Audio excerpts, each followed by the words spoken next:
राधे राधे, जय श्री कृष्णा। कार्तिक मास 23वां दिन, 23वां अध्याय। नारद जी ने राजा पृथु से कहा कि हे राजन, इस कारण से उद्यापन में तुलसी की जड़ में भगवान विष्णु की पूजा की जाती है। तुलसी का मूल प्रदेश भगवान विष्णु को प्रसन्न करने वाला होता है। मूल मतलब जो जड़ वाले स्थान है वो भगवान उससे बड़े प्रसन्न होते हैं, इसलिए वहां पर भगवान विष्णु की पूजा की जाती है। तुलसी का पौधा जिस घर में है वह घर तीर्थ का स्वरूप है और उस घर में यम के दूत कभी नहीं जाते। सब पापों का नाश करने वाला, अभिष्ट फल को देने वाला है। जो मनुष्य जो है तुलसी का पौधा लगाता है वह यमराज को नहीं देखता, यमराज उसके घर में नहीं जाते। भगवती नर्मदा का दर्शन, गंगा का स्नान और तुलसी के पौधे का जो संसर्ग, यह तीनों जो है फल देने वाले हैं। तुलसी का पौधा लगाने से, सींचने से, दर्शन करने से, तुलसी को छूने से कामिक, वाचिक, मानसिक सब प्रकार की जो है पाप नष्ट हो जाते हैं। जो प्राणी तुलसी के दल से भगवान शंकर का पूजन करते हैं, वह अपना गर्भ में जाते हैं और निसंदेह वे जीवन मुक्त हो जाते हैं। और तुलसी के दल में पुष्कर आदि समस्त तीर्थ, गंगा आदि संपूर्ण नदियां और विष्णु प्रभृति सब देवता निवास करते हैं। तुलसी के साथ यानी तुलसी के पास जो अपना प्राण विसर्जन करता हुआ, चाहे कितना बड़ा पापी क्यों न हो, उसको यमराज कभी नहीं देखता। और जो प्राणी तुलसी के दल से भगवान शंकर का पूजन करते हैं वह पुनः गर्भ में जाते हैं। इस बात पे इस समझ को थोड़ा सा समझ लेना। आजकल जो समय चल रहा है, एक कथा वक्ता है प्रदीप मिश्रा, वो कहता है कि तुलसी की मंजरी जो है शिव जी को चढ़ाओ। और कार्तिक मास में और नित्य कर्म पूजा प्रकाश में और बृहद पुराण में स्पष्ट वर्णन किया गया है कि तुलसी कभी भी शंकर जी को नहीं चढ़ती। और जो तुलसी शंकर जी को चढ़ाता है, कार्तिक मास में क्या लिख रहे हैं भगवान जी कि जो तुलसी शंकर जी को चढ़ाता है वो पुनः गर्भ में आता है, मतलब इस संसार में वापस कष्ट झेलने के लिए आता है। और शिव परिवार को किसी को भी तुलसी नहीं चढ़ती, चाहे गणेश जी हो, चाहे शिव जी हो, चाहे माता हो। दूर्वा भगवती को नहीं चढ़ती।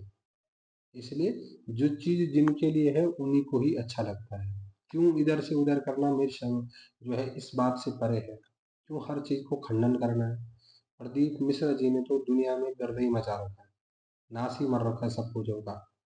भले ही उस बंदे ने शिव के भक्तों को तैयार किया, लेकिन उसने इतने टोटके कर दिए कि उस टोटके में वो खुद ही जाके फंसता चले जा रहा है। इसी कारण अति सर्वत्र वर्जित, अति जब हो जाती है ना तो वो फिर उसका पतन बहुत निश्चित है और जल्दी है।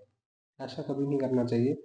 आगे जो लोग तुलसी का काष्ठ का चंदन लगाते हो, तुलसी का चंदन लगाते हो या तुलसी की माला पहनते हो, वो सहज ही मोक्ष उनको प्राप्त हो जाता है। उनके द्वारा किए गए पाप भी अनेक शरीर को स्पर्श नहीं कर पाते। हे राजन, जहाँ तुलसी के वन की छाया हो वहां पितरों के निमित्त जो है दिया हुआ सर्वदा दान जो है अक्षय होता है, कभी समाप्त नहीं होता। आमले की वृक्ष छाया में जो प्राणी पिंड दान करता है, उनके पितर यदि नरक की यातना भी भोग रहे हो तब भी मुक्त हो जाते हैं। सिर, हाथ में, देह में जो आमले को धारण करता है वो समझो भगवान विष्णु ही है। और विष्णु जी की पूजा करने की अलग से आवश्यकता नहीं है, उसी की पूजा करने से भगवान विष्णु प्रसन्न हो जाते हैं। गंगा का स्नान फल मिलता है।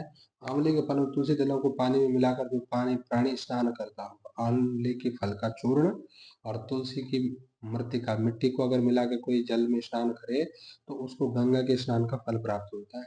कार्तिक मास में सब तीर्थ, ऋषि, देवता, सब यज्ञ, सब सूर्य तुला राशि में होते हैं। आंवले के वृक्ष के वास करते हैं। जो मनुष्य द्वादशी तिथि को तुलसी का दल और कार्तिक में आंवले का पत्ता तोड़ता है और रौनक ना के वास में पड़ता है। जो मनुष्य द्वादशी तिथि को तुलसी तोड़ता हो और कार्तिक महीने में आंवले का पत्ता तोड़ता हो, वह जो है नरक में जाके गिरता है। जो कार्तिक में आंवले की छाया में बैठकर भोजन करता है, उसके अनंत संसर्ग में सब लोग दोष नष्ट हो जाते हैं जो उसने पाप किए हों। कार्तिक मास में जो आंवले की जड़ में भगवान विष्णु का पूजन करता हो, उसको श्री विष्णु क्षेत्रों का पूजन का फल प्राप्त होता है। आंवले तथा तुलसी की महत्ता का वर्णन करने में ब्रह्मा जी भी असमर्थ है, जिनके पास चार मुख है। 1000 वर्ष तक ब्रह्मा जी ने चार मुख से आंवले का वर्णन किया, लेकिन वो भी पूर्ण नहीं कर पाए। इतनी बड़ी महिमा है इस आंवले की और इस तुलसी की। इसलिए धात्री और तुलसी की जन्म कथा सुनने से मनुष्य अपने वंश सहित मुक्त हो जाता है। ये था कार्तिक मास 23वां दिन 23वां अध्याय। कैसी वीडियो लगी? राधे राधे कमेंट बॉक्स में जरूर लिखेंगे।